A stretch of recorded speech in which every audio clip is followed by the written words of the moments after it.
महत्त्वाची बातमी उपमुख्यमंत्री पदाच्या बातम्या ज्या आहेत त्या निराधार आणि बिनबुडाच्या असल्याचं श्रीकांत शिंदेंनी ट्विट करून माहिती दिली आहे। पक्ष संघटनेसाठी केंद्रातील मंत्रिपदाची संधी त्यांनी नाकारली। कुठल्याही मंत्रिपदाच्या शर्यतीत मी नाही असं श्रीकांत शिंदे यांनी स्पष्ट केलेलं आहे।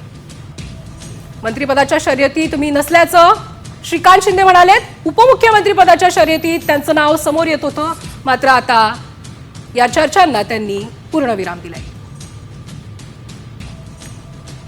महत्त्वाची बातमी उपमुख्यमंत्री पदाच्या बातम्या ज्या आहेत त्या निराधार आणि बिनबुडाच्या असल्याचं श्रीकांत शिंदेंनी ट्विट करून माहिती दिली आहे। पक्ष संघटनेसाठी केंद्रातील मंत्रिपदाची संधी त्यांनी नाकारली। कुठल्याही मंत्रिपदाच्या शर्यतीत मी नाही असं श्रीकांत शिंदे यांनी स्पष्ट केलेलं आहे।